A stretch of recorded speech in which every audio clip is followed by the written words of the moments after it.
Can I go get me coffee? Go get your coffee while I'm sorting this out. Yeah. This meeting's been live streamed.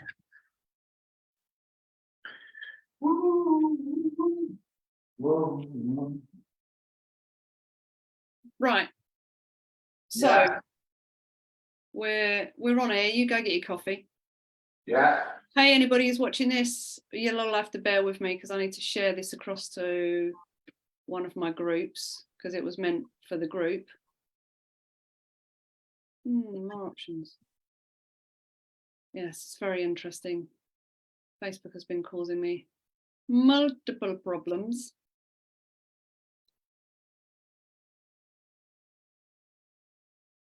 Let me share that over there.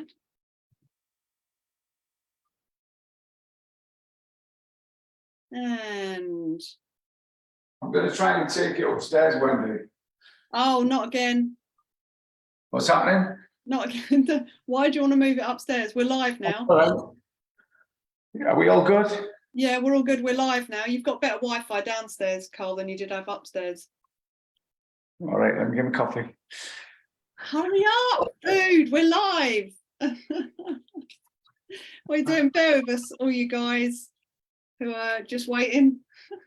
We've got a proper time delay on everything that's going on at the moment as well, which is this has turned out. It's always a bloody palaver trying to put stuff on the groups. I really need to go and have a look at how you do this properly rather than me keep going through this every time I want to do a live video into Inner Alchemy, which is quite interesting. When Carl gets back with his coffee at some point in the very near future, we'll actually get on with this. So are you back yet, mate? Are you back? Hurry up your beans. Hurry up. Hurry up your beans. Let's do this. Right, so this evening we're just going to have a quick 20-minute chat with a friend of mine, Carl. I met Carl through, well, a couple of, nearly 3 years ago when the old Gong Show started. There we go. Yeah, Carl saw me on a Charlie Ward video and then contacted me. And we've just been chatting universals ever since, really. And Carl's just finished his first book and he's writing his second book. And pretty much everything Carl does is getting from the head, back out the head into the heart space and connecting back into the universal connected field of consciousness, really, Carl, isn't it? Yeah. Yeah. So yeah, my experience goes back to, I would say I woke up in 1985. And what I mean by waking up is that I could see the Matrix, the Gong Show. I'd been in the children's home for 9 years, the church, all these mental constructs of control that are part of, and control and fear that are part of the Matrix. And I call it education, as we know. Yeah. And then I lost my way. I went onto the streets. The separation of the head and the heart. I was very reactive in my behaviors, and basically, yeah, I had a breakdown and a breakthrough. It was a mental breakdown and an emotional breakthrough. I connected to the source, the intelligent field that we're all connected to. We're just very unaware because of the Matrix. It's like a sophisticated brainwashing machine that's been created over many, many years. How did you, Carl, these are the, I want to ask just a couple of points on the way through, yeah. So I'm going to interrupt you this evening. Yeah. How did you connect in initially to what you call the source?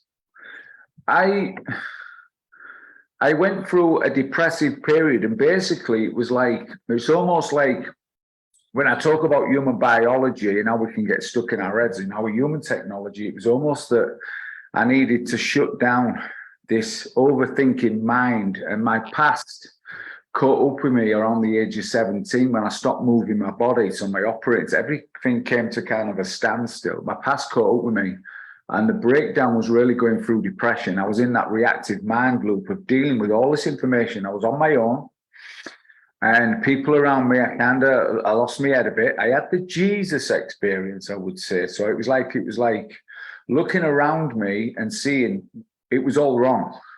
Yeah. And the heart was stronger than the mind, and the heart knew the truth. And in the waking up, it was just that I would start running as a long distance runner as I was going through this depressive patch and period when I stopped. I got banned from soccer for being aggressive. So once I stopped moving the body, it was like my operating system was stuck, and I got stuck in all this world of information and reactivity. And once I got running again, that's when I activated. It was like installing, like I said to you, it was like shutting down my human technology, just like a laptop. That the conscious screen that I'm on now is really the consciousness. What's under the actual keyboard is unconscious. So for me, I shut down, and then what I did, I opened, and then I installed the Bright Response software. And basically, that was for me, the big thing was rescuing my inner child, which I talk about in the second book I was talking about. And this is where I feel a lot of us are unaware of the fear, the indoctrination, what we've been watching for a lot of years, what we have as a belief system, as we know. So for me, that breakthrough and waking up and breaking through the matrix was going on an adventure and creating my work and getting success, getting, you know, like I said to you, the degree in results. Once I became a semi-professional soccer player and I kind of got into certain environments around strong athletes, it was really all about elevating my game and becoming more connected. So the source I connected with, the truth, it supported me moving. It supported my surrender through life to just feel free, like a child in a playground, but just go out and make things happen and go through the challenges of life. Go get a job, tomato picking, go do some roofing. But I had this bug, and I got that from my aunt as well, was traveling, going to Spain and exploring and just realizing I could do all of these things. I had this passion. So what was it like? What was it like though, Carl? Was it like an energetic connection in the heart? What did it feel like when you started moving into that space? It felt like the internal world started to wake up from the external influences. So my internal world and kind of the Jesus the just seeing the light of things around me. And in the process, I would say internally there was a connection to the source. But what started to move was when I started to go running a lot. I was activating my senses, and it's almost like I was clearing my hard drive. I was detaching from the old and bringing in that new and that surrender that my internal guidance system would guide me. So it was energetic. And I went from the depressed, the law, to then having, which I write about, is too much energy. And then it's managing the excitement of rescuing the inner child and going, right, I'm out the system. I've been on the streets. I've woke up. I'm just going to go. I moved 28 times since the age of 18. So I was just like a gypsy, a traveler, Romany. I was just on the move. And for me, that energy was that energy, that connection just really needed harnessing. And like I said to you, I just needed to ground, and sport allowed me to ground. And over many years of learning, when I had my calling in 1997, retiring from professional boxing to work with kids, is I could relate to these kids. And that's when the deeper healing really started to happen. And you know, I say to people, the greatest challenge we have in life is getting out your own way and realizing that we're all connected to this power, but being able to be patient and being able to kind of unravel things and see from within through insight, rather than having expectation because of the external world we're collecting. So for me, so it was more like an awakening, because I've heard this a lot through people when they start paying attention to their senses. Because obviously we have senses for a reason, for you. So through the physical movement and the running, you were becoming more aware of your 6 senses. Which then helped you connect more deeply into the heart space and the inner self, the inner sense. Yeah, the inner sense, the ability, the innocence, and rescuing the inner child is realizing that, you know, in the world we live, you know, it robs your innocence, steals your imagination and your vision, because you get so much data along the way that just gives you this perspective that you've got to live a certain way, you've got to go get a job, you've got to do this. Everything for me was spun upside down. So what do you mean exactly, Cole, by rescuing your inner child? What does that actually mean? Rescuing your inner child is when you watch a child, they're in the moment, they're in the magic. They're like, it's, you know, when I talk about the child on a bike, they're learn to ride the bike and they're in the playground, and watch a child play. You then watch the child go into the minefield of information.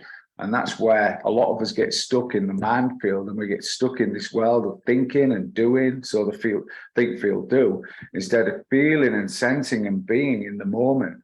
So for me I was free.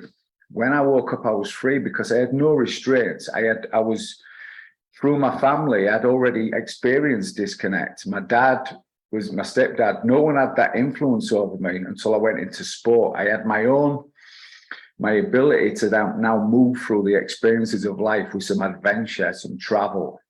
So the inner child is really in the moment. We're all children. And when you're in the moment, that's where the power is. But a lot of us get caught up in the matrix of things where we struggle. We have glimpses of it. Whereas for me, I was done with the system in so many ways, and I would just carve my own way through. And on this long road, everything that's happening, like we've had conversation, makes sense to me more than ever, because fear is the greatest challenge. And we know that people struggle with fear, understandably, because it's part of the program, it's part of the freeze, flight, fight, it's part of the survival, the debt slave system that we're in. And for me, my energy, like I say, the currency of just going out and not being, you know, being very blessed in so many ways to have so many people, but you develop that over many years. And sport, and especially jiu-jitsu, teaches you how to be in the moment, where you actually just let go. There's no fear. You move from the head, you're now in the body, you activate your three brains, your head, your heart, and your gut. They're all synergistically working together. Yeah. Then bird eyes on, then you're actually insight, you're seeing from within. You're not sucked out into the external sensory vacuum. You're guarded, yeah, your internal guidance. Yeah. Moving into that state of what we call flow. Yeah. So you can think of how I look at, I suppose I view it in many different ways, but I suppose one way from the sporting context of it, but also from a business context as well. I find that feeling for me is what I would term as being in the flow, when I'm just totally in the moment of something. All the guidance I need for whatever I'm about to do, whether it's a job or an action, or is there in that moment, and you're just naturally guided. And it's like I say, it's when you let go of all expectations, of all limitations, of all those. It's all the thoughts, feelings, and emotions, Wendy. And what it is, we get to accumulate this reactive mind loop that we can't process everything. So all the external dynamics then start to be placed upon us through family, through circumstances, the reputation, and we're getting entangled. And we struggle to let go because we're concerned about this. It's all thoughts, and we're not. Our thoughts, feelings, and emotions. And I mean that on the level of, as we say, energy, emotion, is that you just learn to process. So when you actually embrace all the challenges, like I talk about stress being a powerful energy that can be harnessed, there is no woolly mammoth. It's a figment of our imagination because we've grown up with certain fears and limited beliefs. Belief, as we know, has lie in it. And when you move beyond that process and start to realize your true power, it's based on feeling and sensing from the heart, love. Once you know that love is the power, that when you go out and you know what you think about, you bring around, are you thinking from the heart, mind, intelligence, or are you stuck in the world of think, feel, do? That's the matrix. The matrix of the mind is all of these mental constructs and fears that have been around for a long time. I broke out of that early, but I had to go through my own process of being inspired. And like I say, boxing was my greatest shift because it just allowed me to chuck out a lot of trash, move a lot of energy, go deeper and become more grounded in developing my work and my systems. So would you agree then in some way that when we're in the thought space and we're being directed by the external experiences and we're interacting in space, that's quite an ego guided space? Yes, I would say it is not. I think ego it's good to have in a small quantity, but if it gets too much, it can really overwhelm your life and take you even further away from that deeper connection. So I think disruptions in the flow is thoughts, feelings, and emotions. And when we look at the left brain concept of, the left brain is people who are more left brain dominant are kind of people who are in science and the world of information. And it's kind of the left brain is where the ego hangs out, where it suddenly develops this external construct of who I am. It develops a reputation. And I believe that, and I write about this, is the ego can be on the passenger seat, but once it starts driving, that's the problem. It takes you on a journey. Whereas if it's on the passenger seat, you can recognize when it's actually, it's really kind of verbally or expressing. Because I call it calling out the ego, is when you watch the ego, it penetrates the airwaves. It has arrogance, not confidence. And it has a certain way of passing on the way it feels, and it's above. And it's a false reality. So when you look at ego when we're young and we're in competing and we're doing, it can play a role. But for me, we're in the greatest shift of the rise of the spiritual warrior, where the ego doesn't have a place to be. Drop it off at the next station, park up and say, thank you, not for me, you're not controlling my world. I'm free now to see through the screen instead of being controlled and directed through this world of information and this false reality. So I do like the idea, Carl, actually, of viewing your ego like a passenger in the car next to you. Yeah. Because then you can say, you can have the conversation. I'm actually driving. Yeah. Thanks for your opinion, but you can decide whether you take that on board or not. And absolutely. I think at some points it can be beneficial, but the majority of the time, like I say, it takes you away from the essence and the source, doesn't it? I think what it does is it really starts to take full control of who we are not. It creates it's a construct. It's designed on what we have and the reputation. So it's all external for me. So it plays a role in creating a dynamic and an energy, like a fuel. When I talk about aggression to passion, intensity, intentional, is that it can play a role, but it's really going to stop you moving to levels beyond, because people in today's world who are intuitive, they know if you've got an ego. And they know if you're real, they know if you're genuine, they know if there's fakery in the bakery. The real people know that intuitively. And when I talk about calling out the ego, it's somebody that moves and penetrates the airwaves or just has a certain arrogance. It's not confidence, it's arrogance, and it's a certain.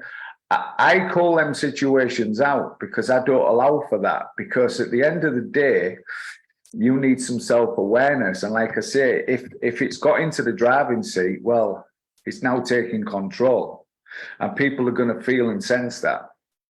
So to sort of finish us off and wind us down, because we're only doing a short one this evening. Yeah. What advice would you give? What things have been useful for you for moving into the space of connecting back into the heart and being more in the moment, more in the flow, and starting to manifest and create what you want in life? What's been really beneficial for you, and what advice would you give to others?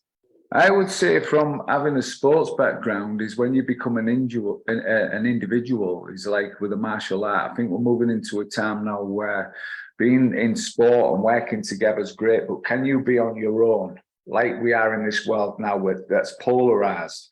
Can you be on your own and be at peace with yourself because you've done the inner work? Can you be in that flow? And a martial art really gets the, the mind thinks, then the body knows. You start downloading. So when you actually do a martial art like Brazilian Jiu-Jitsu, is you don't think, And it's a great analogy for life. When you know, you know. And when you feel a deeper sense of knowing, it beats the thinking and the belief system that you may be operating on a surface level. So what I say is that movement is the key, a martial art. And we know that walking and take your breath, but I think when you're looking at moving energy, there's no greater way to shift energy through an intensity that's intentional. So getting into a martial art and really knowing who you are in this world, because it's kind of rescuing your inner child and realizing your true power is within and it's in the moment. So I agree with the movement. Funny enough, this week I've been spending a bit of time bringing a bit more joy into my life. So that's what I'm sort of working on at the moment. And I've been using movement.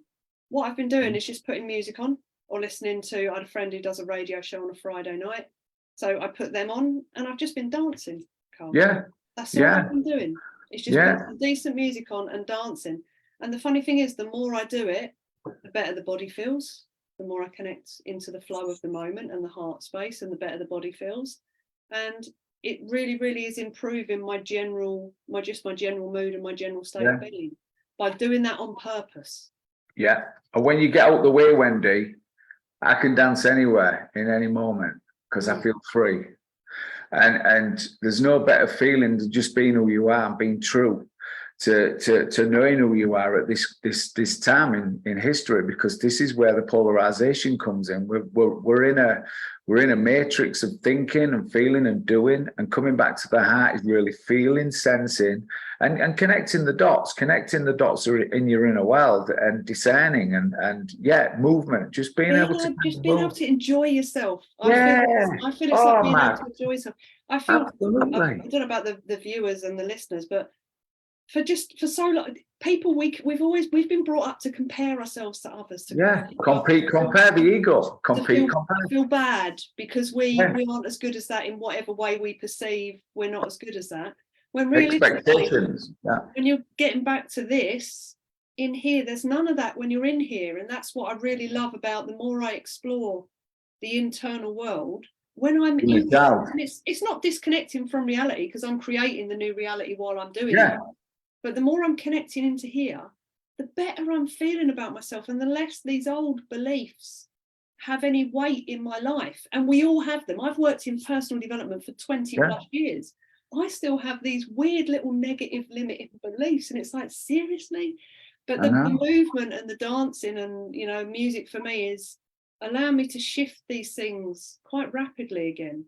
So I come back into that joy, that heart space, that where we, not being all fluffy and bunny like about it, but keeping it real. Just get back to this place. If we all do the inner work, we'll stop focusing on the external gong show shit, whatever it is that's going on, and we'll be able to create the difference that we want, Carl. And you know what, Wendy, in reality, I the other day, and I said, what feeling do I feel? Do I feel joy? I feel incredible. I've just completed my first book. I've got the second one, and it's very relative to what's going on in the world. And I'm just Carl, who's just living from the heart, spreading the love every day, and feels very, just feeling just blessed about just everything that's going on. Because at this time, I could have been in any situation. I've been through the ringer. I've been through the system. I've been through everything. And just to be in a position where I'm free and I'm around amazing people, and I've got so many people in my life, and to be where I am living in Canada, is you just realize that the road has been so long, and 99% is hard work, 100% is easy, but getting yourself in a position to do that at this time, I feel for people. But for me, I've done the work. And the work is worth it, isn't it, Carl? The work is worth. That's all I've found now. Yeah. The work is worth it.